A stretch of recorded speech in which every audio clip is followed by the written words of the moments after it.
Here we go. Salute to NBA Nation on this Monday afternoon. Another edition of the NBA Report presented by Prize Picks is getting underway. Go to prizepicks.com or use our promo code NBAR for an instant deposit match up to $100. CP the franchise, Alex Rotaros on the ones and twos. On today's episode, RJ Barrett, the Maple Mamba, goes in on the Dubs, cooks the Dubs with 37 points. We got to talk about that. The Lakers get off the snide. They break a four-game losing streak with a win over the Clippers. And speaking of the Warriors, man, Draymond Green had some interesting comments on his podcast as he makes his way back. They lose CP3 to a hand injury. What's going on in Golden State? Plus, you have Memphis beating the Suns. We're going to talk about what's going on with the Phoenix Suns as well, man. Lots to talk about. Hit that like button, hit the share button, and subscribe to the channel. The NBA Report, man. Let's go. Let's get it, man. How you feeling, man? How was your weekend, bro? It was good, man. Yeah. Relaxed. As I told you, snowed a little bit. Snowed in. I had to go do some shoveling, cleared all the snow. And, man, what was even crazier, I got to see the photos thanks to the internet, man. The grocery store that I told you about on Knicks Fan TV, I sent you the image. Stocked, clear, nothing left. And I'm like, guys, you know how much snow we got around here, CP? We got 2 inches. Yeah, 2 inches. It's always for the hype. It's always for the hype and commerce. Always for the hype and commerce, bro. Insane, dude. Yeah. So outside of that, I'm fine. How was your weekend, though? Yeah, it was good, man. Finally got around to taking the Christmas stuff out. Had a battle with the Christmas tree. It's all kind of fun stuff. What you try to do? Just try to take it outside the house and just get leaves all over the place? Just one-on-one, mano-y-mano. Oh, no. Yeah. So, nevertheless, had an insane cleanup job to do on Friday. But I got it out, and I got through. That's all that matters. That's all that matters. So, they'll come through and pick it up. But anyway, let's talk about some of these games over the weekend, man. 133-118. RJ, IQ, and the new look Raptors head into Golden State and stomp a mud hole in the Warriors, man. RJ Barrett, 37 points against the Dubs. Hit 5 threes, 5 for 8 from downtown, 6 rebounds, 6 dimes, a plus 26 on the night team high. We had our guy Emmanuel quickly with 9 points, 10 dimes. But that was the most notable thing, man. Stomped a mud hole in the Dubs, man. And it's just the performance by RJ when on the heels of this trade with the Knicks, you find the constant debates about the trade. Who won the trade? What's going on with the trade? They gave him up. They did it. What do you make of it, man? Does this RJ performance make you have a little buyer's remorse? Does it give you a little buyer's remorse, man? What do you think? No, it doesn't give me buyer's remorse at all, man. Yeah. To be honest with you, I think the thing is that it always came down to Randall and RJ being able to coexist on the New York Knicks, and it was the constant conversation, whether it's between us, whether it's our guy JD, no matter who you spoke to, it was always, could RJ and Randall coexist and thrive?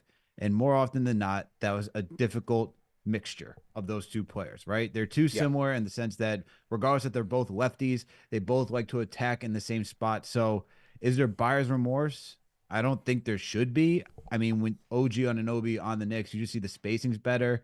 The team just took down 2 top competitors in the NBA, that being the Minnesota Timberwolves and also the Philadelphia 76ers. So I don't see why Knicks fans should be upset about that, unless you just really want to go in on the full youth side where you see Emmanuel quickly and RJ having, even though Quickly didn't score as much, he had 10 assists, which is nice to see. But I don't think there's necessarily buyer's remorse. I think this is more of the fair trades that we've seen where the Raptors get to rebuild with youth. And, there's that whole clip going out from Masai Ujiri talking to Emmanuel Quickly saying how he and Scotty Barnes compare well together.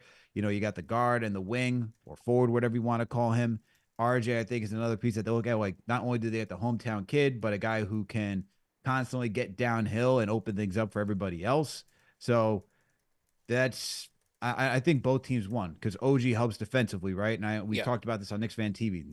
The Knicks defensive rating, they're second now over the last 4 games with OG in defensive rating, right behind the Celtics. And when you look at what the Raptors got in return, their defense took a little bit of a slide. Their rating has dropped from 115 to 118 over this short time. It was 115 prior to this trade, CP. Now 118 after these 4 games with Quickly and RJ on the team. But their offense has skyrocketed. I know it's a small sample size, but Toronto's offensive rating was 114. It's now 123. And they have a positive net rating instead of a negative net rating. It went from negative 1.1 to 4.7. So it looks like the team for both teams, man, it's panning out for both sides. But I don't look at it as buyer's remorse or anyone's really won the trade. I think it's too early. We even remember we're Knicks fans, man. We know the KP trade, and everyone's like, "Oh, look, Yeah. Luka and KP, the Mavs swindled the Knicks. Look what's going to happen. You got your guy Max Kellerman, who you've defeated so many times. What do you call that? What do you call him in the wake. Magic was it like Magic Johnson and Kareem Abdul-Jabbar? That was a pairing. And what happened? They shipped KP out of there, sent him to the Wizards. They didn't think twice about it. Yeah. And now what? Okay, so I think it's still way too early to say who's won the trade. It's going to take some years to see what happens. But look, I think both teams came out just fine after the deal. What are your thoughts though? Do you think the Raptors got the best deal? It's so interesting because nowadays the way that we look at trades, it's in the lens of who won, who lost, who got fleeced, who got the better of who, and we never leave room for the nuance like, okay, potentially both teams could end up winning in this in terms of serving their needs, in terms of adding more balance to their rosters. The Knicks were in desperate need of that. And even though RJ scored this 37, it's great to see. As a fan of his, love to see when he has great games. He's done it before. I mean, he dropped 48 with the Knicks. 46 against the Miami Heat? Yeah. I mean, he's had these type of games. He's had multiple 30-point games in one season for the Knicks. So it's not a surprise to see this. Obviously, with him in a different jersey, it's going to make a lot more noise than was really needed. I mean, we looked at a lot of these plays out there. This was a normal RJ game when he's on point. When he's on, he's on. And he was attacking the basket. He was putting pressure on the rim. Every three-point shot he took, it was wide open. So, that was a result of the Warriors just played atrocious defense, but he did what he had to do. I think the most impressive play, and I'm showing it right here on the Jumbotron, is him operating from the left side, driving right, and then hitting a nice little stop and pop mid-range, fadeaway. That was a shot I always wanted to see R.J. Barrett really own as a member of the Knicks, but maybe he'll do that with the Raptors. I say that to say I hope this works out well for both teams. I think for the Raptors, they're in an evaluation period when it comes to RJ and Quick. A lot of people think Siakam is the next one out of the door. So once he's gone, this is RJ's team and Scotty Barnes. This is their team. Yeah. And so he has the opportunity now to go out there, lead. Hopefully they put a better balanced roster around him with some three-point shooters as well. You saw him out there with lineups with Trent Jr., with Quick, and so on, and that will certainly help him. He was getting out in transition. He looked good there. And for the Knicks, look, Anunoby has been as advertised. They needed a defensive upgrade at the wing. They had to sacrifice to get some because they had holes everywhere. And it's working out for the Knicks as well. So this could be a win. And for the Knicks, we won't know exactly just how well they did here until they make the next move. And then you could say, okay, well, they replaced RJ and Quick with OG and so-and-so, and, they lost a couple picks in the way. How do they look now? Yeah. The one thing I will say that's been impressive is that RJ's been shooting better, and he shot 47% before last night's game against the Warriors. It's now jumped up to 54%. So last night's game has really, ticked up the percentages for what he's got going on over there. But shooting 52% from downtown, I know that last night's game also helps, but it looks like RJ is, because he doesn't have to overlap with Julius, it looks like he's going to be a little bit more comfortable with his game. The one thing I do want to see is that if they do move off of Pascal Siakam, how does that open up even more? Who do you replace Siakam with? Because Siakam is not a floor spacer either. So it's kind of the same thing like he had on the Knicks, where it's two guys that both can get downhill, both operate 15 feet and closer to the rim. So once the Raptors move Siakam, do they get a four that space outs even more for RJ and utilize that strength of his, because that's the whole discussion when he was on the Knicks, right? Is that he was playing out of position at the three, slightly undersized, doesn't have the athleticism, the foot speed to keep up with true wings. Now he's at the shooting guard position. He can bully shooting guards because, even though defensively he's probably going to still be in a mismatch if he has to face a quicker guard, but on the offensive side, who has to guard him, that's still going to be a challenge because he's on the stronger side of the shooting guard. So I want to see what happens after Siakam. But, look, the Raptors are 3-1 post this trade, Yeah. CP. If you're the Raptors, right? And I know we saw that whole clip about Masai saying, I don't know if you saw it, but I saw it. It was like I said, with Quick, you and Scotty, it just leans rebuild youth movement, right? And that's why I hear the rumors of if the Hawks are going to do business with the Raptors, they want Jalen Johnson to come on that team, and then probably him play the 4, right? Because that's what he's playing down in Atlanta. Yeah. Do you even consider making that trade right now, or do you just try to rock with Siakam because your 3-1 offensive rating is now taking a tick up? It's a small sample size, but if you're a Messiah, you're like, let me evaluate what this team looks like with Siakam. Maybe we're fine as is. Or if you're a Messiah, you're just saying, you know what? Forget this. I don't care what the small sample size says. We need to change, and I believe one way to do so is to move Siakam. Yeah, Ujiri's already been on record by saying, look, man, like, I'm not a play-in tournament type of guy. And so even though they are winning, they don't have a shot at doing anything significant. He's either wants to be in it or building towards it. And so if they were intending to keep Siakam, I think they probably would have already paid him. I think he's gone. They go get some more younger players and draft picks and rebuild this thing around Barnes, RJ. Maybe most likely they re-sign Quick, and that's your young core. Ujiri, he doesn't mess around, man. Like when he doesn't feel like they have anything going, he's gonna peel it back, man. So let's say they move Siakam, right? Yeah. And I'm looking at the standings right now because the top 8 to me are like, those are your winning team. I mean, they're winning right now. Obviously, all the top 8 teams, like they all got a winning record. 8 right now being the Miami Heat, that's 20-15. Number 1 we know is the Boston Celtics, 28-7. In between that, you got the Bucks at number 2, Sixers at 3, Magic at 4, Cavs at 5, Knicks at 6, Pacers at 7. But when you look at 9, 10, and I'm going to say 11 and 12, it's dicey, right? You got the Brooklyn Nets who are 16-21, Chicago Bulls with the same record as the Nets. Then you got the Raptors who are 15-21. The Hawks are 14-21. And we all know the last 3 teams, irrelevant. They all suck. They're not going to be doing anything this season. Do you see the Raptors, even after they trade Siakam, sneaking into that play-in category? Because the Nets aren't that impressive, man. Yeah. The Bulls aren't that impressive. They could be, they want to move Levine. They could move DeRozan. They could move Caruso. They could blow this whole thing up too. Yeah. Hawks been very underwhelming. Do you see this Raptors just sneaking in and being a 9-10 team, even if they trade Siakam? I doubt it. Again, it depends on what they get. It seems like in a Siakam trade, they're looking for younger players plus picks. There was a rumor that just came out today that they have offered. There was talks in a Siakam, Harrison Barnes type package, between Sacramento and the Raptors. So it all depends on what they get back. Obviously, no, not Harrison Barnes isn't going to get it done for you, but are they going to get a ready-made player in return? I don't see it.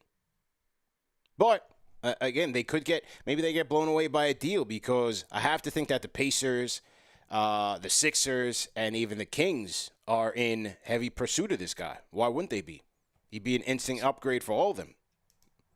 Right, but I'm just saying you don't even see the Raptors team after a trade even making the play-in, because I could kind of see them making the play-in, man. It's possible to make the play-in. Like it's 10 teams. But that's what I'm saying. Like because the way I look at it is that even if you make a trade and you make the play-in as the Raptors, that's a win. Right. Because if you get all this youth and then somehow just talent alone is able to move you into the play-in category, because I don't see how the Nets are going to build forward if your prized possession, who is Bridges. Outside of that, you got Cam Johnson. To me, Nick Claxton. I don't know why they want to move Nick Claxton. You got Cam Johnson. You got Bridges. That's the three that I think any other team would be interested in. Like, if you're talking about any players for them for the next upgrade, you got to move one of those players. And I don't know Yeah. what you're getting in return to actually improve the team, right? Bulls, they're TBD because I think even with how they're constructed, they were 10 and I don't know what the record is right now. They're 6-4 in their last 10 games. I'm talking. I should say I don't know what their record is without Levine or these last couple of games because I know they were 10-6 entering against the Knicks. All I'm saying is without knowing what the Chicago Bulls do, I think the Raptors could make the play-in. I think if you get any of those young guys to help you get into the play-in, you should be thrilled if you're the Raptors because then you could potentially build off something off of that for the following season. And I think if they're capable of doing that, like if you get a full young roster, I would. I know you say Masai is not interested in doing that. I would do that just because I want to see that I have something to work off of moving forward. And from the Warriors side, bad loss by them. They continue to stumble. They've now lost, I mean, how many of the last 10? I mean, lost to the champs, lost to the Heat, lost to the Mavericks. That was 3 in a row. They did beat the Magic, which was good. And then another loss to the Nuggets. So that was 4 out of their last 5. They beat the Pistons and then lost to the Raptors last night. So they lost 5 out of their last 7 games. And Chris Paul now out 4 to 6 weeks with a broken hand. Another broken hand for CP3, bro, which is pretty crazy. And then on top of that, you have the Draymond Green situation.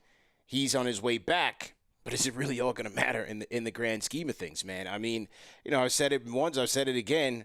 This is the death of a dynasty. All of the drama coming out, and every press conference seems like Clay is just reflecting on something on his career, and the Draymond saga. It's just so much turmoil going on. The Moody and Kuminga rumors of not being happy, and Steve Kerr. They are just in transition. This is a painful part of it, where they now need to evaluate where their young players are and where they're going for the future. Yes, they're in the 10th spot in the West. It really doesn't matter. I don't think this team has a shot at anything. I mean, CP3 going down is, to me, almost bigger than Draymond coming back. I mean, CP3 is second highest on the team in terms of point differential. In terms of differential, he was pretty good for them off the bench and running that unit. I just think they're all over the place, man. They are a mess. Absolute mess. Mess. And it stinks, man, because you have a legit all-time great in Steph Curry, and now you're 17 and 19. You're not even in the play-in at this point of the season. Like, you're constantly in and out of the play-in just because the Lakers have been up and down, the Suns have been up and down. Like, man, it stinks, man. There's so many storylines. I mean, you got Kuminga and Moody who are upset with their roles. You got Klay Thompson talking about the twilight of his career and reflecting on all the success he had as a Warrior. You have Draymond, who's coming back off of a suspension. You got Chris Paul, who says out 4 to 6 weeks. And you got the whole Kerr, underline where it's like, is he invested in the youth? What's he trying to, what direction is he trying to, there's just so much going on with this team. I don't even know where to begin with the discussion. I mean, I'm going to start off with Chris Paul because he's out for 4 to 6 weeks. Is he a Warrior by the trade deadline, or is he gone? I mean, who's going to get him now? How about this, Al? In his 19 seasons, this is according to Woj, Paul has had 5 surgeries to his left hand and 6 to his right. He's had 11 hand surgeries. That's crazy. What? Yeah, and I mean, that number to me is astronomical, but it's like when you watch CP3 these seasons, he always has either a broken hand, hamstring or something. It's one of those, either broken hand or hamstring. 11 surgeries, bro, on his hands. That's crazy. How do you break your hand that frequent? I've never in my life, man. That's unreal. So you would think this guy is an actual plumber. Yeah. I mean, is he a Warrior after this? I would think trading him signals them waving the white flag, because any team that's taking him on is doing so from a transactional standpoint. You're not looking to include any substantial assets to take on Chris Paul.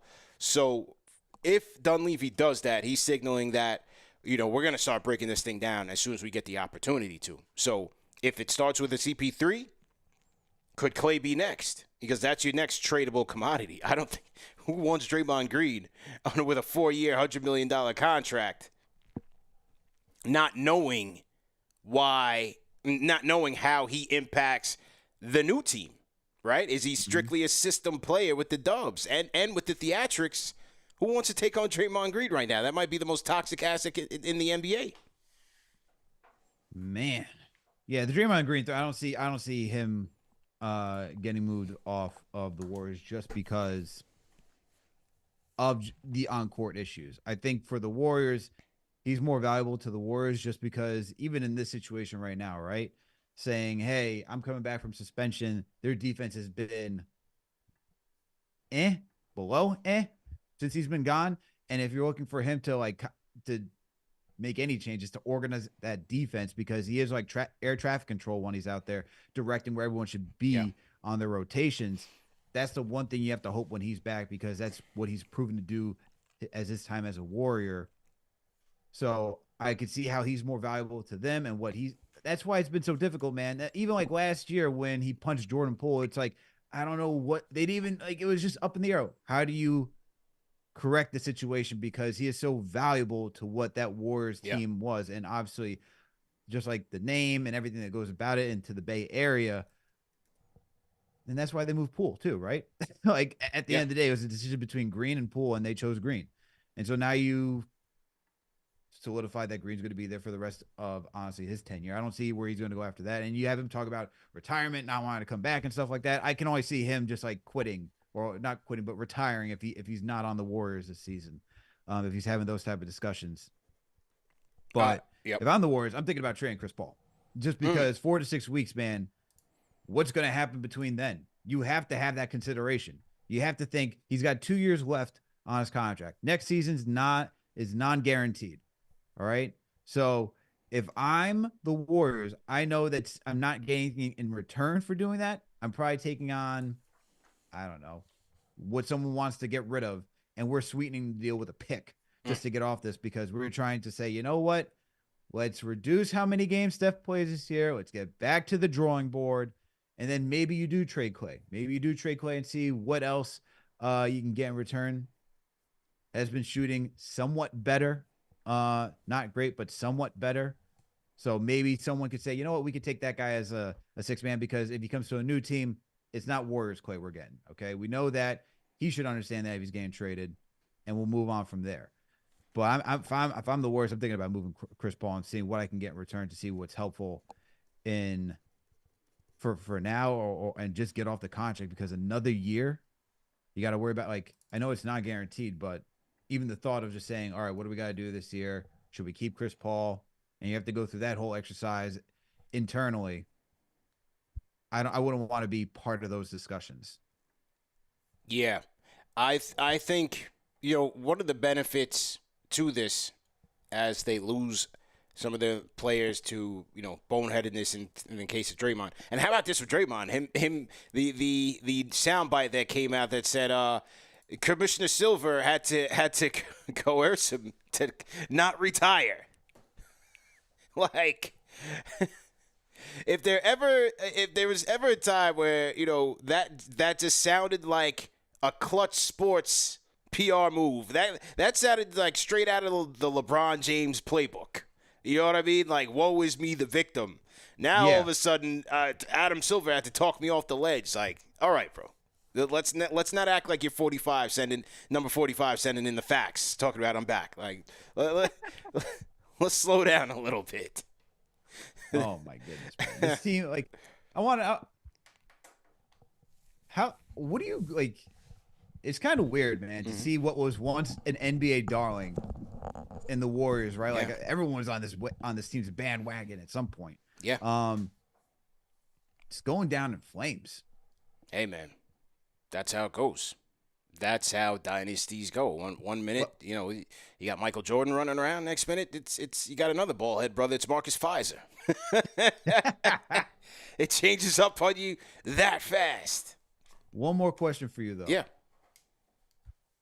Kuminga and Moody, are you trading them or are you keeping them? I think they should keep them. Well, what are you really getting for Jonathan Kuminga right now and Moses Moody? Keep them and develop them. Now it's their time. You know, one of the beneficiaries of CP3 going down is Podziemski. I like him. He's a scrapper. You know, they got Jackson Davis. I like him. He can be a versatile he's player. Nice. Yeah, play those guys up and see what's going on. You know, I don't see what the point is for in them trading him. It's not like you're just going to get like top dollar, top asset. Keep them, put some pieces with them, and see if we can get a complimentary team out of it. So it's Steph. Yeah. Is it Steph, Pods, Kuminga, Moody? Is that the team moving forward? Eventually, Chef is going to be looking around like Will Smith, that Will Smith meme in Fresh Prince.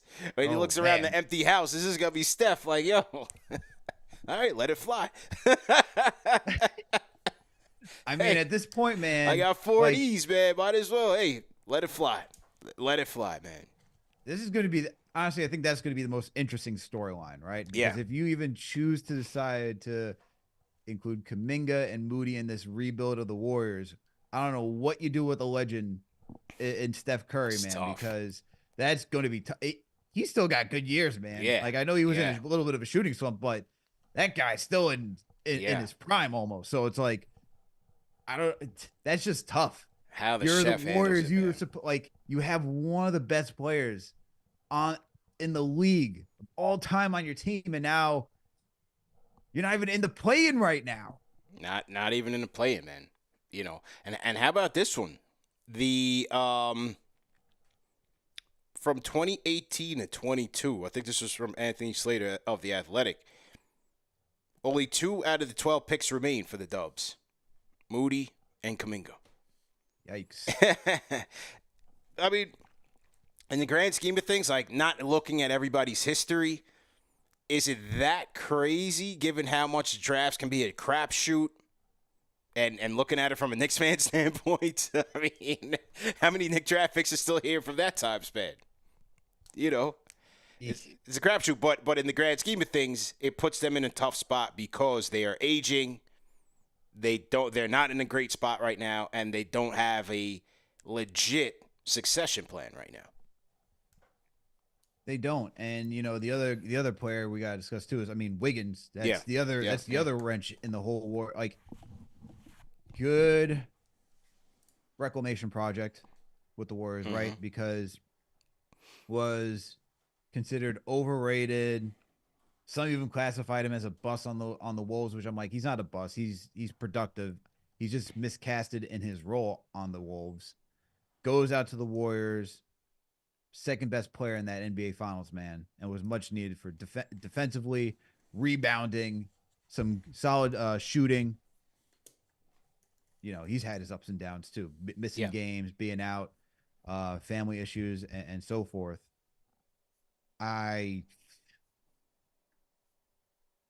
That's another guy, man. I mean, this entire thing, like everything, like all at once decided to fall apart, right? Wiggins not being available and off the court issues. Clay it wasn't even like a decline, CP. It's just been like a massive drop in production. Yeah. Draymond just getting more haywire. This is where it's like, you just got to blow it up, man. You just got to see what happens at this point. Like, that's why I'm saying, like, you got to move Chris Paul. Start with that. I don't know where you think you're going to go this season, because even if he is healthy, what's the success? Making a play-in and then losing? You're not beating the Nuggets. You're not going to beat the Timberwolves. You're not going to beat the Thunder. Clippers are rolling right now. Maybe there's some chance against the Kings. Maybe the Mavs. Like, outside of that, even the team, like, but you're not even going to see them because you're going to be a play-in team. So looking at the top 4 teams right now, are the Warriors beating the Wolves, Nuggets, Thunder, and Clippers? No. Okay. I don't know. I don't know what we're doing here. Good night, folks. Good night. Now you see why Bob Myers torched the bridge and said adios amigos. Oh, and speaking of Bob Myers, talk about cut the check.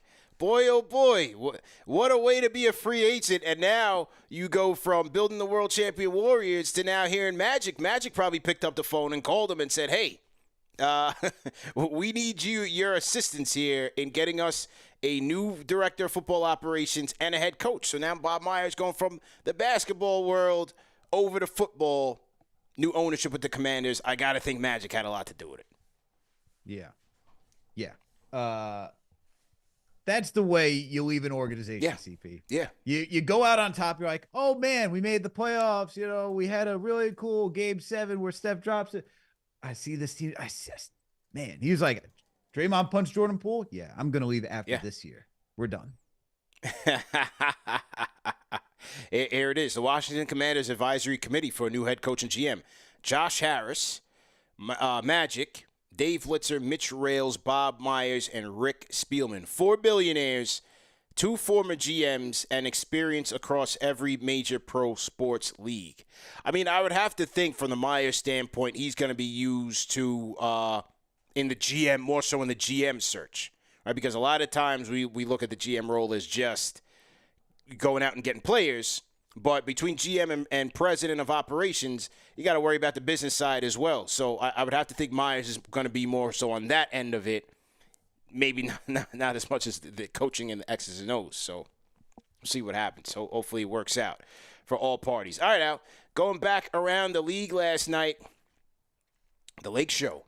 Get off the snide, man. Speaking of California and burning, the Lake Show beat the Clippers in the Battle of L.A., man, 106-103. Bounce back win for the Lakers, breaking a 4-game losing streak. You had LeBron James, 25, 8-7, 80, 22, and 10. Torian Prince with 13, D'Lo with 13 as well. For the Clippers, you had PG and Zubac leading the way with 22 apiece. Kawhi Leonard, 15. Harden, 15. Trey Mann, 6. And Norman Powell, that's my guy, with 14 off of the bench. You guys had the show on Friday with our guy P. Shout out to our guy P to plug. What do you think, man? Did this win against the Clippers, does it do anything for you? Or is this just whatever for the Lake Show, man? For the Lake Show, I mean, this doesn't change a lot of things for me, man. Yeah. Like, defense is still woeful. The lineups are constantly changing. You could tell that there's, like, even that game last night, I would say it's more so the Clippers not being in rhythm, that it's more the Lakers of actually, clicking on all cylinders and having it going. But this is why you constantly hear them in trade rumors, man. Thinking about DeJounte Murray, Zach LaVine. They're looking to make some sort of upgrade to help them. If I were the Lakers, I'd probably lean more towards the DeJounte Murray route. Just because you need somebody who could be a defender. I like his shooting. LeBron, even though he likes to have the rock at most times, I think on most nights, especially at this age, he'd be happy to have a point guard that can actually command the offense while he could take a break. I think that's something that he's looking for as well. And he typically likes to have the rock in his hands when it's a big moment. It's big possessions throughout the game. Not necessarily every single time. I think he would like to be playing off ball as well, just to be within the flow of the game. So I think DeJounte Murray would be the right fit for the Lakers. But no, this win does not really change how I feel about the Lakers. Like, they put in a lot of effort, man, to go win the in-season tournament. And I think we're seeing kind of the backlash to that, where you put little in-season burnout. Look, man, no joke, but like mid-season burnout, just because it's playoff-like intensity. Yep. And maybe for most of the guys on that roster, they're not ready to bounce back from playoff-like intensity. And so with that might be a side effect. But yeah, this Lakers team, man, it's looking a little suspect. A little bit. It is looking a little bit sus, man. But I think you could see it in their over-reliance on LeBron and AD. And it's not to say that they're necessarily the problem. It's just they just need more. They need more than what these guys may be able to provide on a given night in terms of just making this team a winner. I mean, last night he had Austin Reeves with 8 points. Now, next night he could come back with a bigger effort. Is he a legitimate third guy for them, though? I still see him as more of a role player. As an instant offense role player. Yes, he can give you a little bit of playmaking, but they still need a little bit more. They haven't had Gabe Vincent for most of this year. You don't know what he's going to provide, even though you're really looking for him as a three-point shooter. occasionally play some defense. He's not going to be out there playmaking for you. So he's not going to necessarily help you defensively, but they need a boost. I've always felt like they're going to need a boost, especially in the second half of the season and into the postseason if they make it there.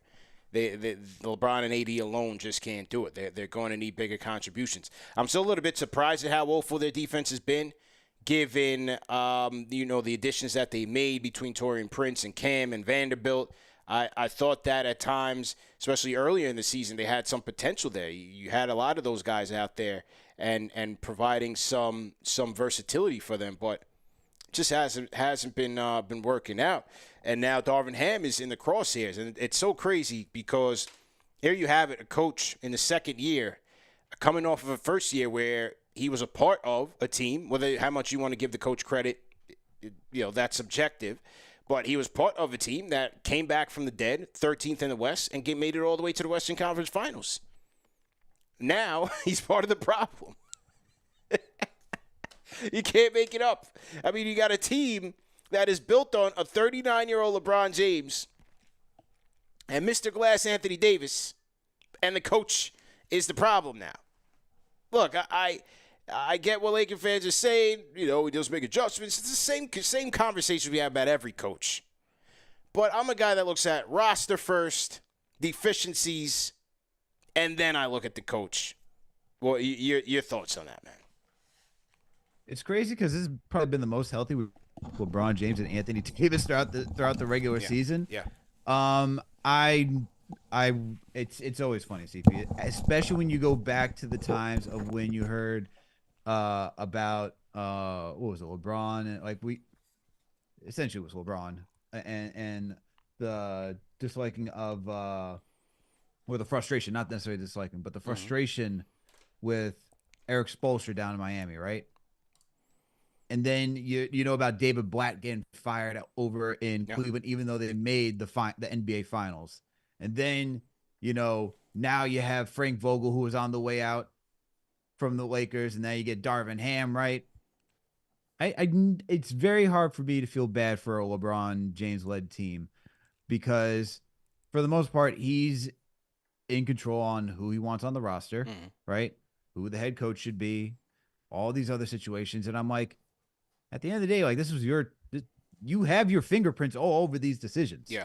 Right? I mean, even the amount of players on Clutch that are with the Lakers, right? The fingerprints are all over there. And so when I think about, do I feel bad for LeBron James? I understand where the Laker fans are coming from. It's like, I hear you, but I don't feel, I feel bad for the coach because this is not necessarily his issue, right? I don't know how much input he had in creating this roster, but a lot of it, I do believe it's on LeBron James. So with that, I feel bad for him because for a guy who was just in the Western Conference Finals, who just won the in-season tournament, how is it now his fault? Why is it now his fault? Yeah. Aren't you guys that's success, man? You guys went from a playing team to get to all the way to the Western Conference Finals. You guys just won the in-season tournament. Why? How is it now Ham? Maybe, I don't know, there's some flaws in the construction of this roster. Maybe you need somebody else outside of LeBron James who's going to be your actual point guard. Maybe D'Angelo Russell was not the right choice. Maybe you shouldn't have let go of that team that won. I don't know. Maybe you should have kept most of the guys that were on that championship winning team. Maybe you should have kept Kuzma. Maybe you should have kept Caruso. Lord. I mean, the people. How about this, CP? Yeah. You got rid of what you need on this team. There's not a lot of good 3-point shooting on this team. Why would you let KCP go? Why would you move him? Foolish moves. He was your best 3-and-D guy that you had. Yeah. So when I look at that, I'm like, and you wanted Westbrook in return, right? When everyone and their grandmother knew from a distance, that's not going to work. Insane. And so when I see it, I'm like, this is more on LeBron than it is on Darvin Ham. And you're not going to get rid of the player because it is LeBron James, one of the greatest players to ever play the game. Yep. I get that. But let's also keep it a bean and say it's not the head coach issue. It's more of the guy who's helped construct this entire roster. And if anything, go past Darvin Ham and go to Rob Pelinka for allowing it, because he's also got a cosign on these things too, right? It's like I had to see today. Jeannie Buss was angry, or not angry, but Jeannie Buss said, Vogel got fired because he couldn't integrate Russell Westbrook into the rotation. Who could? That was like one of the craziest things I read today. I'm Yeah. like, why would you even trade for Russell Westbrook when you had KCP and Kuzma? But that's why I mean with like, the coaches always get scapegoated. Like you put a terrible fit in this team. And look, they bounced back from it and they got to the Western Conference Finals. That was a commendable job to untie that knot. But that's why I don't like, when these coaches get scapegoated a lot of times, because to me, it starts with the roster, and then I look at coaching once I see, like, this roster has a lot of potential that's not being tapped into. With the Lakers, I think they are what they are right now. And so we'll just have to wait and see how things progress. So to everybody in the chat, once again, hit that thumbs up button for you boys. CP and Alex on the ones and twos. The NBA report is cooking. We're just recapping some of the hottest games over the weekend, reacting to it.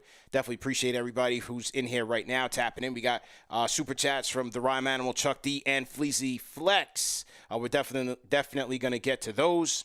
I see Oroku Saki in the chat says, don't worry, the Lakers got Cam Reddish. Boy, how that story has gone quiet. Boy, how that story's gone quiet. I guess Cam is just Cam at the end of the day. But, hey, we wish him well as well. So he's your Hooper's favorite Hooper, CP. He is your Hooper's favorite Hooper, man. He is your Hooper's favorite Hooper, indeed. So, yeah, salute to Cam. Lakers snapped the streak, and I had the wrong lower third on the entire time. So, shout out to CP's producing skills. I still had the topic on RJ Barrett and the Raptors. Shout out to Gamba. We definitely need you back Wednesday. So we'll get to our prize picks before the end of the show. Prize picks, daily fantasy made easy. Use our link, use our promo code MBAR for an instant first-time deposit match up to $100. Win yourself some money as you are watching the games. Okay, Al. Segueing now to the next game.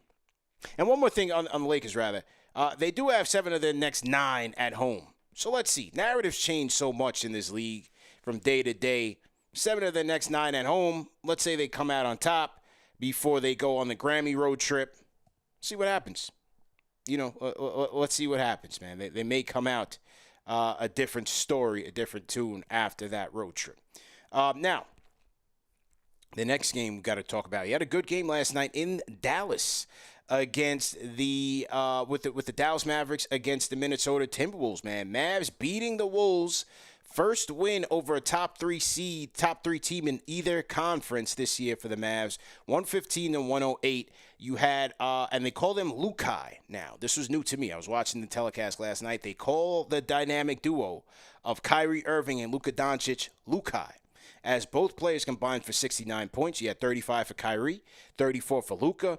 14 and 27 from the field for Kyrie, 6 of 8 from downtown. Great game by him. 8 rebounds, 5 assists, 3 steals, 2 blocks. Great game, outstanding game by Kyrie Irving. And Luka Doncic, 12 for 26, 5 for 12 from downtown, 6 rebounds, 8 assists. They had some really clutch plays late in this game by Derrick Jones Jr., who's found himself resurging and getting his career back on track with the Mavericks now. So great job by him. And they get the dub, man. What you think about this one? Man, I thought it was a good game, man. I mean, it was a tightly contested game all the way through, and both teams showing off their star power. I mean, you got, as you noted, I'm not going to go all by that nickname, by the way. That's terrible branding. Lukai. I don't know who thought of that. Lukai. I don't know what direction they're going with that. I don't even Lukai. know. It's like it was like it was like Colin Sexton and Darius Garland. It was like, what was it, Sexland? Yeah. It's like, come on, worse. Guys. What are we? Is it what worse are we doing than Sexland? I think so. So, man. Yeah. What are we doing over here? We got to fix the branding for some of these for some of the 2 stars. I will say I do like whoever recommended on Knicks Fan TV, Julius Randle and Jalen Brunson. R&B is a good one. I like. Yeah, that. I like that. I like that. That's clever. Yeah. All right. That's good branding. That's good branding. Yes. Right. But getting back to it, look, for the Mavs, going to start off with them. This is a good game. The Mavs got Kyrie Irving back for the first time this year. Okay. Without Kyrie Irving, the Mavs have been 9-7 while he's played. They're 13-8. And you just see why you need Kyrie on the floor because you need to help reprieve Luka Doncic of just being the sole guy out there keeping this team afloat. Just so you know, Luka has been 21 and 12 with just playing while he's been on the floor this season. He's 21 and 12 while he's on the floor this season. He did miss 4 games, and the Mavs went 1-3. 2 of those games they had Kyrie back, and they were 1-1. One win was against the Trailblazers, and one loss was against the Grizzlies, where there was no John Morant in December. But you need to have both these guys on the floor, man. Outside of that, it's tough sweating. I mean, look, they were top 3 to start the season, top 4. Now they're 6 in the standings, and it's a very top heavy team. But when they're both clicking, you see how tantalizing that duo can be. The thing I would probably question more, and I know Kyrie missed a good amount of time, is how are they going to manage Luka's minutes, because he's averaging 37 minutes per game right now. And for a guy like him, that's a lot. That's wear and tear is going to add on, man. Playing time is going to catch up, and they obviously can't afford to miss him. Like I said, they're 1-3 without him. Yeah. Right. But you also can't afford to play him that much either. So what do they do? What are they going to do by the deadline is what I'm thinking for the Mavs, because they need to add another player, especially coming off the bench. I mean, right now their 6th man is Tim Hardaway Jr. and still Timmy. Yeah. You know, still Timmy, no difference. Still Timmy. So if I'm the Mavs, I'm looking to see what other player I can add. I don't think you're gonna get. Maybe go out and go get a Brogdon. Maybe that shores up things off the bench. That would be nice. I think that would be a nice pickup. You know, maybe Brogdon, somebody you need. I think you need another big, personally, on that roster. I don't know. Maybe they're a team that goes out and try to get Jeremy Grant, because they could use somebody like that. But they got to do something else, man, because it's a lot of wear and tear on Luka right now. A lot of wear and tear, man. And speaking of which, what a month of December this guy had, man. 37.5 points, 8.9 rebounds, and 11 assists in the month. The second 35-10 month in the league history, joining Oscar Robinson, who did it in December of 1960. That's just crazy, man.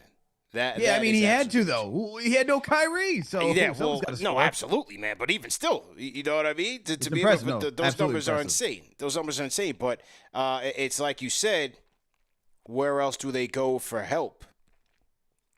You know, they just don't have enough firepower off of that bench, and they're gonna need it. You know, Kyrie and Luka are great, and it's great to have those 2 guys. I think having those 2 guys would be a nice basis of a competitive team. They tried to address the defense with bringing in Lively, and they drafted OSP. He's now gone to the bench. They're starting Derek Jones, who has taken on some defensive leadership. They've now entrusted him with a lot of defense and entrusted him with some offense. He made a soundbite. He made a comment after the game where before that game-sealing dunk that he had at the end, he shot a three-pointer, corner 3, that missed. And he said in the next timeout, they said, we're going to go to you again, shoot that shot. But instead, he saw where he had a lane into the paint. He saw Karl Anthony Towns was nowhere near, and he went in and slammed it. So great job by him. You know, Derek Jones Jr. has been a journeyman, but a nice rangy wing, high flyer athleticism for sure. He's had seasons where his 3-point shooting was near 40, I believe. I got to double check on that. This year, not so much, but it's like you said with the Mavs, a good win, statement win for them, especially shorthanded. But in the grand scheme of things, we'll have to see how they upgrade their team to keep it going forward, because the guys that they have, they are who they are, right? Seth Curry is Seth Curry. Timmy is Timmy. We know who those guys are. And so can they grow as a team? Possibly, but I still think they're still going to need more defense as well as some more scoring off the bench, as you said, to spell Luka. But overall, good win, man. Good win for them. Yeah, I think they you got Derek Jones Jr. is a wing, but he's playing power. He's a power forward right now for the Mavs. I think you need to upgrade. Like I said, maybe someone like a Jeremy Grant. You know, I don't know what Portland's trying to do, but we did know about the discussions this past offseason where they're looking to move him. So maybe if you're the Mavs, you go get somebody like him, who we saw what he could do out on Denver. when he's not meant to be that 1-2 option. He's a solid, he could be a star in his role. I think as a power forward, you need a little bit more height. You need some more offense. He can do that. He offers switchability on defense. He can guard 3, 4, and 5. I'll look in that direction if I'm the Mavs just to show up that front court because Derek Lively's been solid for the Mavericks this season.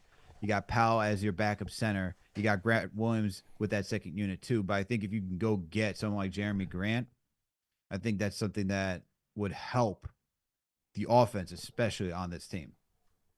True indeed, man. And on the Kyrie thing, man, I'm watching this game last night and like he's one of my favorite players, man, active players. When he came into the league, to see all the things he did with Cleveland.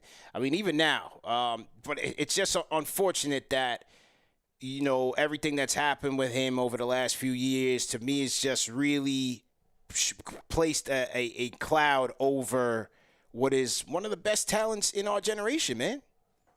I mean, let's just put it simple and plain. Like when it comes to ball control, when it comes to offense, being able to score on 3 different levels and do various and have a bag, his game doesn't get appreciated enough. But it's because of all the off the court issues that he's had over the past couple of years, man. But I'm watching this guy last night. I'm like, damn, man, Kyrie can still get it popping.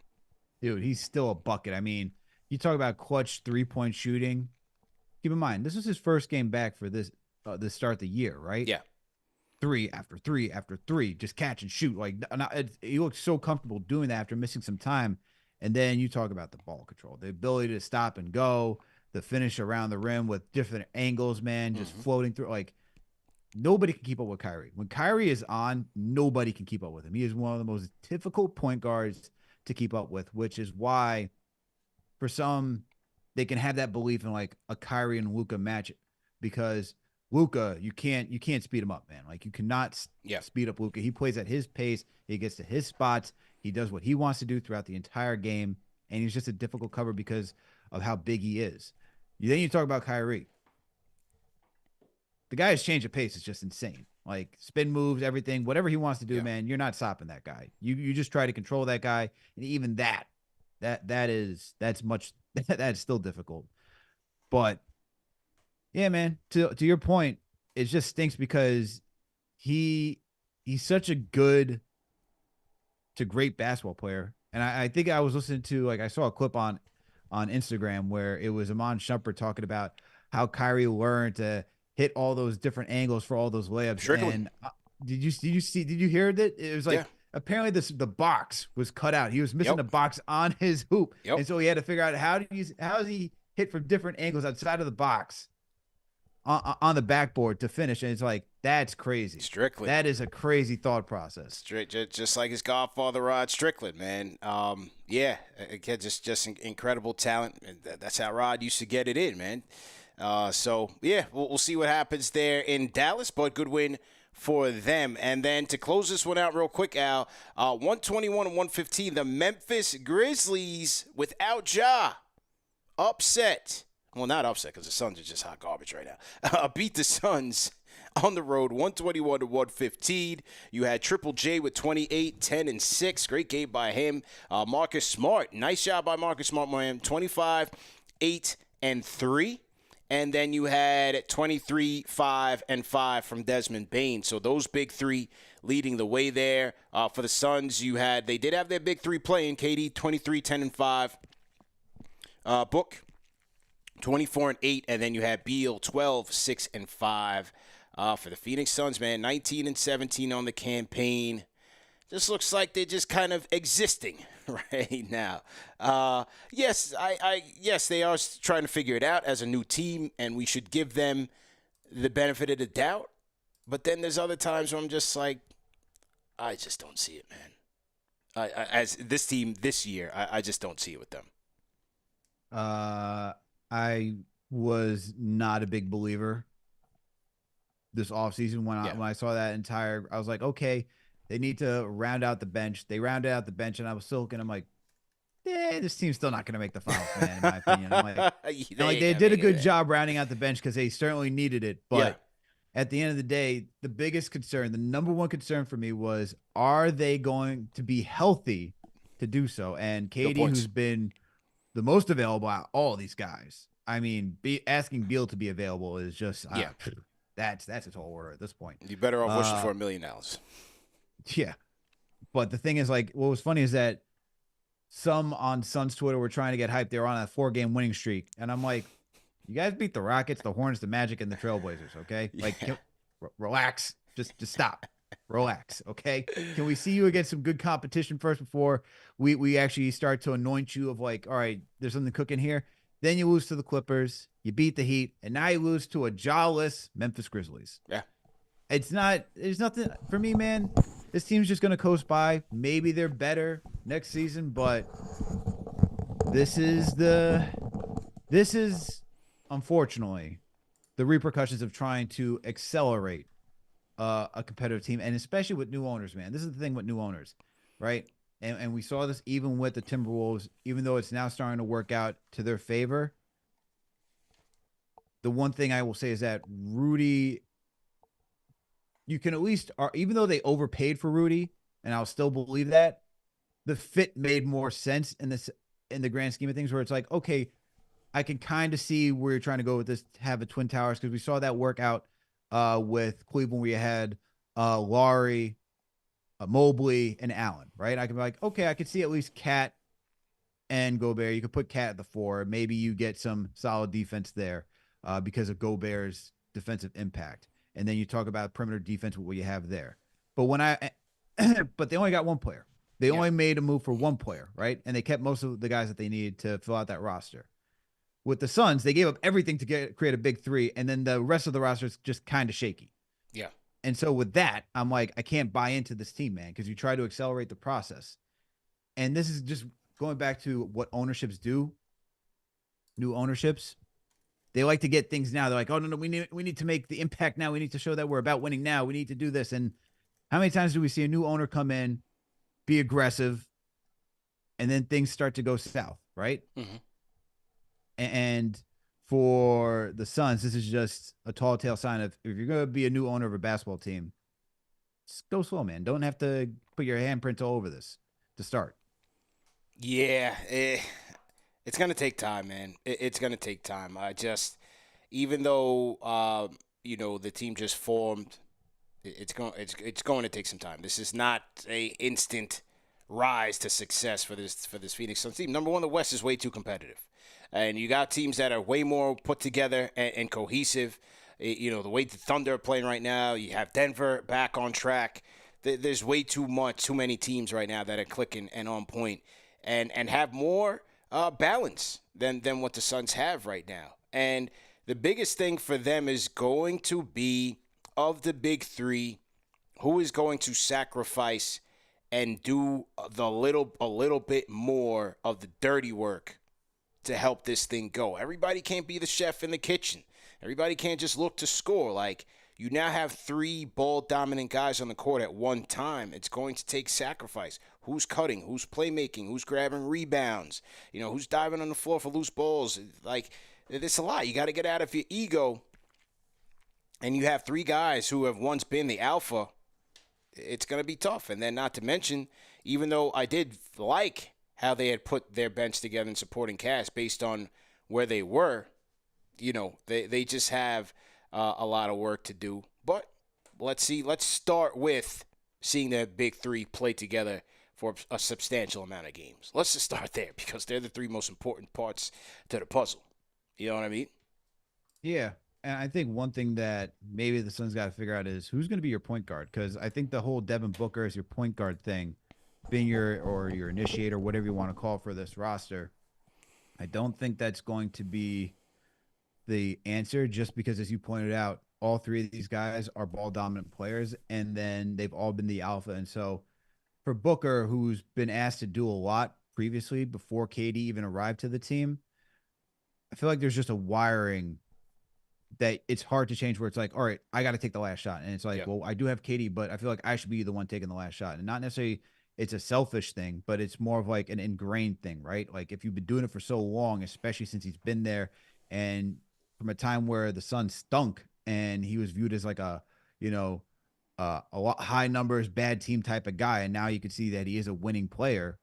It's hard to break that and just, say, okay, I don't have to be the guy. Let me go find KD. This is where you need someone who can, more of like that facilitator, like a Connolly, right? Like maybe you need Yeah. someone like a Mike Connolly in there who can just kind of even the ship and be like, oh no, it's gonna be your turn, KD. It's gonna be your turn, Book. It's gonna be your turn, Bill. Like someone that can get them to all their spots and can just be that connector. That's what they need because I think with Booker doing that, it's just a lot to ask of him when he should really just be thinking, yes, he can play make, but that should probably be the secondary thing because he's a bucket. True indeed, man. Salute to everybody in the chat once again. Hit that thumbs up button for you boys. Hit the like button, hit the share button, subscribe to the channel. The NBA report is rocking out. Let's get to our prize picks of the day. Prize Picks Daily Fantasy Sports made easy. Go to prizepicks.com. Use our code MBAR for an instant deposit match up to $100. And how do you play Prize Picks? It's very easy. You're going to sign up, use our code, and you're going to choose between 2 to 6 players that from across sports. You can do NBA, you can do NFL. You have NHL going on right now, and all you're going to do is predict if that player is going to do more or less than a given stat projection that Prize Picks has on a given night. And they have a number of stats that you can choose from. For example, obviously you have points, assists, rebounds, but you also have combinators, a lot of different combinators. You have points combinators. For example, on tonight's matchup between the OKC Thunder and the Washington Wizards, you can put money on whether or not you think Kyle Kuzma and Shai Gilgeous-Alexander will combine for more or less than 55.5 points. You can do 3-point combos.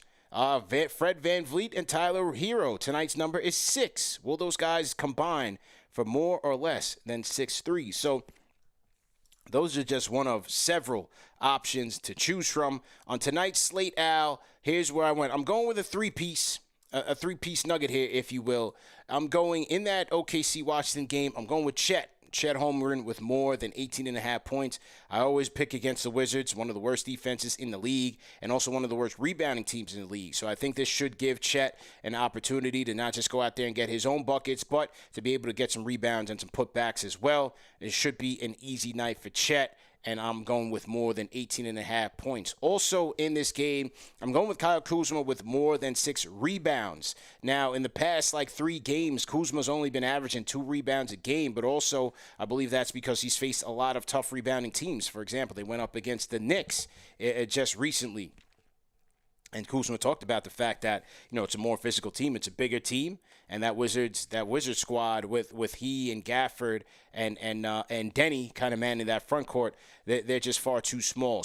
But I believe against this OKC team, Kuzma should have his opportunities to get more boards. And so I'm going with Kuzma with more than 6 rebounds in this thing. Also in this game, I'm sticking with this one, man. I'm going with Josh Giddey out with more than 16.5 points and assists. Giddey's been on an uptick over his last few games, and I believe this team is ripe for him to continue doing so. So those are the 3 picks I'm going with tonight. I'm going with Chet Holmgren, more than 18.5 points, Kyle Kuzma, more than 6 rebounds, and Josh Giddey with more than 16.5 points and assists. How are you looking tonight? All right, man. You went with 3 players. I went with 5. Whoa, Here's okay. where I'm going tonight. Yep. First one. This guy's been helping me out so far, and that is one Jalen Williams of the Oklahoma City Thunder. I chose him for more than 17.5 points tonight. CPU noted they're playing the Washington Turnstiles, okay? Everyone gets buckets on the Washington Turnstiles. Jalen Williams is not going to be any different.